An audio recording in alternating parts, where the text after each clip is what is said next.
Olá, amigas e amigos, sejam todos bem-vindos ao Especial com Denise. Sou Denise Dude e o meu convidado é o Dr. Alexandre Tizermias, psiquiatra, que vai nos falar sobre um tema muito importante, sobre os mitos e verdades do transtorno da personalidade borderline. Mas se você ainda não é inscrito, se inscreva. Assim você estará ajudando esse canal a crescer e a levar informações a mais pessoas. Muito obrigada.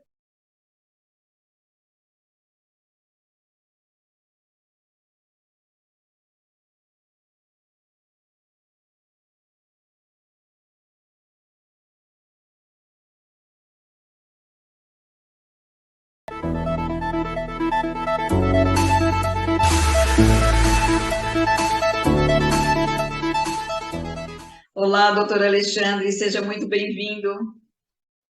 Olá, Denise, muito obrigado pelo convite. É um prazer estar aqui. Eu acho que é sempre muito bom conversar com você e você traz muita informação, né, para as pessoas. Acho que isso é um objetivo muito nobre, muito importante. É um prazer recebê-lo aqui novamente, né, doutor? Hoje com outras dúvidas, com alguns mitos, né, que você vai nos ajudar a entender, a desmistificar, né, em relação ao borderline. E para começar a nossa conversa, gostaria de te perguntar o que é transtorno da personalidade borderline. Perfeito, Denise. Acho que é muito importante a gente esclarecer sobre esse tema. Então, o transtorno da personalidade borderline é um problema de saúde mental, né, que a gente chama na psiquiatria, na psicologia, na saúde mental, de um transtorno mental, um problema que acontece com as pessoas que tem a ver com o nosso cérebro e tem a ver também com o nosso comportamento. E o transtorno da personalidade borderline é um problema no qual as pessoas elas começam a desenvolver esse problema no início da idade adulta, ou muito mais comum, elas começam a desenvolver esse problema na adolescência e ele vai perdurando até a idade adulta. É um problema onde há o que a gente chama de desregulação emocional. As pessoas têm emoções muito intensas e muito frequentes, e geralmente elas reagem muito intensamente a eventos e problemas e coisas que outras pessoas sem desregulação emocional talvez não reagiriam. Então elas têm um padrão de emoções muito intensas, muito frequentes, que vai fazendo como se fosse, né, assim, se a gente fosse colocar num gráfico, uma pessoa que tem essas emoções de uma forma muito frequente, muito intensa, como eu falei algumas vezes. E quando elas sentem essas emoções muito intensas, elas acabam tendo comportamentos mais impulsivos, ou seja, elas fazem coisas sem pensar, Uhum. e isso acaba aliviando essas emoções, ou esses comportamentos vêm dessas emoções. Então são pessoas conhecidas por ter um sofrimento emocional e uma emocionalidade, as emoções muito intensas, e ter comportamentos muito impulsivos. Então, para falar isso de forma geral, né? Doutor Alexandre, quais são os sintomas do transtorno de personalidade borderline? E existe alguma causa específica do transtorno de personalidade borderline? Uma pessoa com um transtorno da personalidade borderline, por exemplo, ela sente emoções muito intensas, como eu falei, e os sintomas, que são critérios diagnósticos também, ela pode ter, por exemplo, sensações e emoções de vazio muito intenso, ela pode ter outros problemas de saúde mental, como depressão muito forte, ansiedade, ela pode ter comportamentos impulsivos, como a gente falou, tipo se machucar, se cortar. Ela é uma pessoa que pode ter outros comportamentos impulsivos, como dirigir muito em alta velocidade e sem observar que há o risco, ou sem conseguir conter isso. Ela pode se envolver em comportamentos de risco de outros tipos, ter um problema com o uso de drogas, e ela pode ser uma pessoa que teve várias tentativas de suicídio. E a gente vê tudo isso como uma consequência do sofrimento intenso que essa pessoa tem e da dificuldade dela regular emoções, tá? Inclusive, né, doutor, você está falando de sintomas, é muito importante, é um alerta, né, para que as pessoas observem esses comportamentos, né, nos seus filhos, para investigar realmente, procurar descobrir a causa, né? Sim, perfeito. É muito importante dizer que a maioria dos problemas de saúde mental, dos transtornos mentais, nós até hoje não temos uma completa noção das causas. E é assim também no transtorno da personalidade borderline. Mas existem muitas teorias e já décadas de estudos que mostram que nós acreditamos que sim, existem causas que a gente pode entender e saber. Não é uma causa. Então, o transtorno da personalidade borderline, por exemplo, a desregulação emocional, não tem uma causa específica, mas é um conjunto de causas que na terapia comportamental dialética, na DBT e numa série de muitos estudos mais atuais da psiquiatria e da psicologia, nós entendemos que é uma causa que tem dois fatores principais. Número um é uma sensibilidade ou uma alteração biológica da pessoa, que tem muito a ver com a genética, que seria uma propensão, ou seja, uma tendência dessa pessoa a ser mais sensível emocionalmente, a ter emoções mais intensas. Então, isso já vem como se fosse da biologia da pessoa, do cérebro dessa pessoa. Então, esse é o ponto número um da causa. Causa número um. Causa número dois. Um ambiente que a pessoa se encontra, ou se desenvolve, ou nasce, cresce, que pode ter duas coisas. Uma e ou a outra. Ou seja, um ambiente onde ela tenha traumas, graves, por exemplo, sofra violências, né? Então ela pode ter sofrido violência sexual, ou ela pode ter sofrido negligência ou outras coisas, ou pode ser que ela não tenha sofrido isso, mas que esse ambiente, mesmo assim, seja o que a gente chama de um ambiente invalidante, que é um ambiente que não vai ensinar a pessoa a regular as emoções e vai comunicar a essa pessoa que as emoções dela estão erradas. Então, essa é a visão principalmente da teoria da DBT, que é bem embasada na maioria dos estudos. Então, vamos novamente, só para resumir. O transtorno da personalidade borderline tem algumas causas que a gente vê como uma parte vem da biologia da pessoa, do cérebro da pessoa, então ela é mais sensível emocionalmente, ou as emoções dela são mais intensas, de certa forma. Isso interage com um ambiente onde ela ou sofre traumas, ou é um ambiente que não valida ou até invalida as emoções dela. E é importante eu esclarecer uma coisa aqui. Quando a gente fala ambiente, o que é?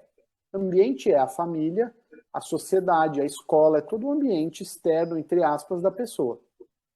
Às vezes, muitas vezes, o ambiente invalidante, ele não é invalidante porque ele é mau, porque ele quer ser invalidante, simplesmente pode haver uma falta de encaixe. Você pega uma criança que é muito mais sensível do que as outras, excepcionalmente sensível, no ambiente, numa família que, por exemplo, é mais autoritária ou mais rígida, ou, de alguma forma, há uma dificuldade dessa criança muito sensível com esse ambiente e ele acaba sendo invalidante. Então, existe uma falta de encaixe, tá? E, às vezes, o ambiente existe uma violência, ou na escola, ou na sociedade, no mundo em geral, ou na própria família. Então, é só para dizer o seguinte, resumindo tudo isso, aonde está a causa do transtorno de personalidade borderline? Na pessoa ou no ambiente? Nos dois. Não é que seja culpa de ninguém, mas é uma questão que envolve que na terapia comportamental dialética, na DBT, nós chamamos de uma transação. Então, é um problema entre essas duas partes, tá? Doutor, por isso que é importante conhecer, né, o transtorno de personalidade borderline e a família entender, né, para saber como lidar, e até na escola, onde essa criança frequente, essa pessoa frequente, para as pessoas que conviverem com ela, ajudarem essa pessoa também a ficar bem, né? E qual a importância aí da família? Você pode falar um pouquinho mais sobre isso? O transtorno da personalidade borderline causa muito sofrimento tanto para a pessoa que sofre com isso, para a própria pessoa que tem esse diagnóstico, quanto para a família e as pessoas que estão em convívio com essa pessoa. Por quê? É um problema onde há, como eu falei, uma dificuldade de regular as emoções e os comportamentos isso interfere muito nas relações interpessoais dessa pessoa. E é uma pessoa muito mais sensível a qualquer evento que aconteça nas relações dela. Né? Então, a importância da família é o seguinte: é uma família que muitas vezes sofre junto, a maioria das vezes sofre muito junto com essa pessoa, e pode haver dificuldades muito grandes de comunicação, de convivência e de relacionamento. Então, idealmente, né, nós vamos falar na parte 2 dessa entrevista sobre tratamentos. Um tratamento ideal vai envolver a família. Então, a importância é o seguinte: eu quero esclarecer muito que não é uma questão de culpa. Nós não estamos falando de culpa da família e nem de culpa do paciente ou da pessoa que tem o diagnóstico, mas sim de responsabilidade de todos, porque é um problema que causa uma dificuldade muito importante na interação dessa pessoa com a família. E a família acaba se pegando, muitas vezes, no que a gente chama a transação, né? Existe uma transação que está prejudicada entre a pessoa e a família. Então, muitas vezes, o que acontece? A pessoa com o diagnóstico, a pessoa borderline, entre aspas, eu não gosto de falar muito assim, mas a pessoa com desregulação emocional tem uma emoção muito intensa e na forma dela expressar ou falar é uma forma imprecisa. O que acaba, porque ela está com uma emoção muito intensa, ela não tem as habilidades para regular essa emoção, ela não sabe como regular essa emoção. E aí, quando ela expressa algo e fala de uma maneira imprecisa naquele momento, isso faz com que o familiar, por exemplo, tenha também reações emocionais. Então, quando ele vê o seu familiar tendo um comportamento impulsivo, se machucando, por exemplo, né, tendo um comportamento impulsivo que é prejudicial, que pode causar um risco para ele ou para a família, esse familiar também sente emoções intensas e aí ele acaba invalidando sem querer. Então, a importância do familiar é crucial, mas a gente não pode dizer que o familiar pode, vamos dizer assim, curar essa pessoa. Não se trata disso. Se trata da gente, né, nesse tipo de tratamento que eu faço, que é a DBT, que é um dos melhores que a gente conhece, não é o único, mas é um dos melhores. Nós queremos ensinar habilidades de regulação emocional para todos. Nós queremos fazer um tratamento que envolva todo mundo. Que com certeza é fundamental aí, né, para que haja realmente uma harmonia, né? Saiba como lidar, né, com essa pessoa com transtorno de personalidade borderline. Porque não deve ser fácil, né, doutor? Como você disse, até a pessoa, ela responde, eu não sei qual seria o termo, mas ela age, às vezes, de determinada forma, né, impulsiva, fala coisas que pode afetar também esse familiar, pode fazer com que acabe gerando aí um estresse em todos, né, se não souber como lidar. Perfeito. Por isso que é importante, realmente, como você disse, né, aprender a lidar, né, com DBT, né, que você falou. Bem importante isso. E agora, assim, o que você poderia me dizer também em relação às pessoas que convivem com uma pessoa com transtorno da personalidade borderline? Né? O que elas pensam? Porque, como você disse, é muito intensa, né? As emoções, o sentimento, a forma da pessoa se comunicar às vezes. Então, isso gera uma série de pensamentos, de questionamentos. O que as pessoas que convivem com uma pessoa com transtorno de personalidade borderline falam a respeito? Eu preciso dizer que, na minha visão, uma boa parte desses mitos vem de dois lugares, de duas experiências. Primeiro, de toda uma história de tratamento e de pesquisa, de certa forma, de tratamento do transtorno de personalidade borderline do século XX, do século passado, então, as décadas onde profissionais de saúde, psicanalistas e outros psicólogos e psiquiatras tentavam tratar essas pessoas e não conseguiam. Então, inclusive, acreditavam que esse era um problema intratável. Esse é o primeiro mito. Isso vem dos profissionais de saúde. Hoje, nós sabemos que não. Isso está errado. Tem tratamento, o tratamento funciona, e os tratamentos bons, baseados em evidência, ajudam uma boa parte das pessoas com esse problema, não todas, mas uma boa parte. Então, esse é o primeiro mito, que esse é um problema intratável, né? E o outro lugar vem, então eu falei, né, que os mitos vêm de dois lugares. Um é dos próprios profissionais de saúde, de saúde mental. E o outro lugar é das famílias ou das pessoas que convivem com pessoas com desregulação emocional, com transtorno de personalidade borderline. Então, os mitos são, juntando essas duas partes, nessas duas fontes, que essas pessoas são intratáveis, que nenhum tratamento funciona com elas, que a gente já dizendo que é um mito, não é verdade. Existem bons tratamentos que funcionam.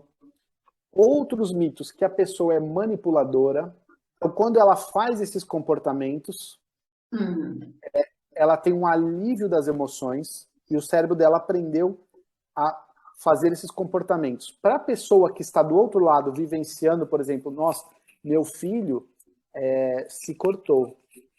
Isso é terrível para as duas pessoas, tá? Só que para a pessoa que acaba fazendo esse comportamento, isso alivia emoções. Para a pessoa que está do outro lado, ela pode ter a percepção de que a outra pessoa teve a intenção de fazer. Então ela se sente manipulada. Por exemplo, eu falei para o meu filho, para minha filha, que ela não ia poder fazer tal coisa, ou então eu falei para minha namorada que eu não vou poder vê-la no final de semana, e ela tem desregulação emocional, ela tem emoções muito intensas, então ela de repente sumiu e parou de me responder. E a impressão que dá é que ela decidiu fazer isso muito racionalmente, está fazendo isso para me causar mal, então me sinto manipulado. O fato é, na verdade, que essa pessoa tem emoções tão intensas e ela tem outra coisa que a gente chama na DBT de déficit de habilidades, então ela não sabe o que fazer com as emoções, que ela faz isso. Veja só, eu não estou querendo dizer aqui que isso não é ruim, ou seja, que não causa sofrimento. É claro que causa muito, mas isso não é consciente. Muitas vezes isso não é consciente, a maioria das vezes. E a pessoa, inclusive, sente uma extrema culpa depois, vergonha, arrependimento, na maioria das vezes. Então, a gente fala na DBT, por exemplo, que é a terapia que eu faço, que as pessoas com desregulação emocional não são manipuladoras. Elas simplesmente não têm habilidades e têm emoções muito fortes. Tá? Isso é muito importante, né? É muito importante que se saiba. Porque é o que É muito você falou, a importante. pessoa, quando né, o cônjuge, o filho, ou filha age assim, pode achar realmente que está fazendo isso para manipular, sendo que pode ser uma dificuldade dessa pessoa de realmente lidar com aquela emoção, com aquela situação, né? E aí, isso é tão importante, né, Denise? Porque por dois motivos. Primeiro que, assim, eu quero validar e dizer que para os familiares, para as pessoas que convivem com alguém com desregulação emocional, isso é muito difícil, mesmo, é muito difícil. Ao mesmo tempo, quando a gente pensa que alguém está nos manipulando, seja eu um profissional de saúde mental ou um familiar, quando eu penso que aquela pessoa está me manipulando, qual que é a minha tendência? A minha tendência é agir de forma um pouco pior, vamos dizer, ou menos efetiva com ela. Né? Então, isso é muito importante e o que a gente tenta trabalhar nos tratamentos, nos bons tratamentos, é ajudar os familiares a terem mais habilidades também e, claro, a própria pessoa com desregulação emocional a ter habilidades para que ela diminua esses comportamentos que causam mal para as outras pessoas e para elas também. Sim. E eu vou te falar, a verdade é que quase todas as pessoas que eu trabalho, que eu já trabalhei com muitas pessoas com transtorno de personalidade borderline, elas estão loucas para conseguir algo que ajude elas a parar esses comportamentos. Muitas vezes elas vêm de uma história de tratamentos que não funcionaram no passado. Então elas mesmas estão, por exemplo, muito descrentes de que algo vai funcionar, né? E é muito importante o que você disse, tem tratamento, né? E a pessoa Sim. realmente consegue, né, ter uma vida, uma boa qualidade de vida, né, doutor?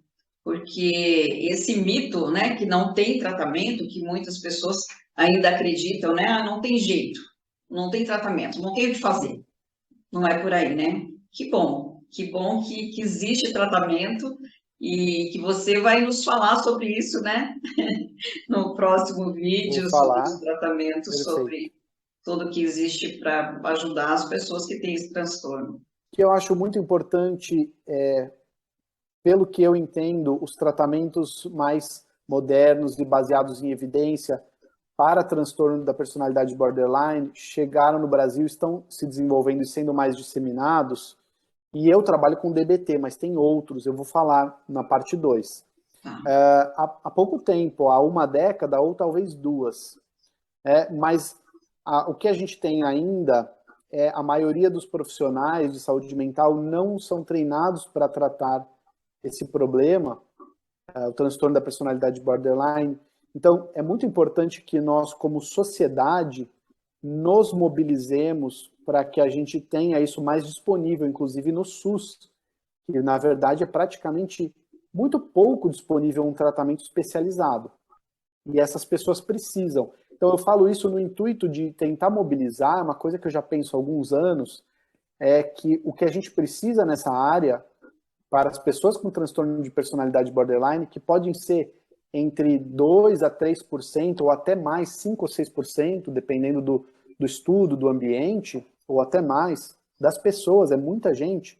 A gente precisaria de uma mobilização da sociedade, como que há, por exemplo, no caso do autismo, né, que é uma luta muito bonita e que eu sinto falta como profissional dessa mobilização, e nós temos um déficit de informação e de conhecimento e de mobilização da sociedade muito grande. Então eu estou falando isso porque eu acho que pessoas que estão ouvindo que possam levantar essa bandeira, né, e que tenham isso, vivam isso, enfim, né, eu acho que isso é uma luta importante, tá?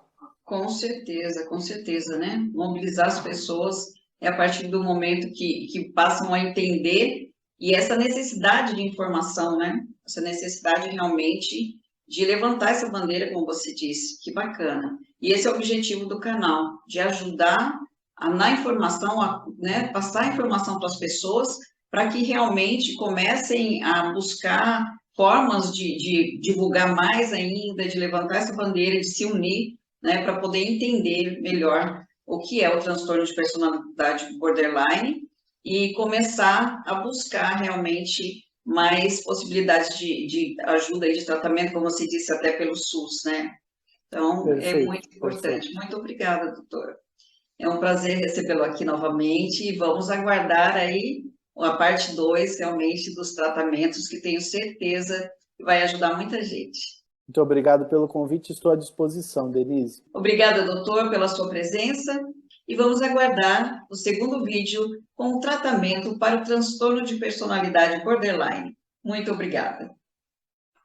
Agradeço a todos que estão assistindo esse vídeo até aqui e se vocês gostaram desse tema, que é muito importante, compartilhe para que cheguem a mais pessoas que precisam. Muito obrigada, fiquem com Deus.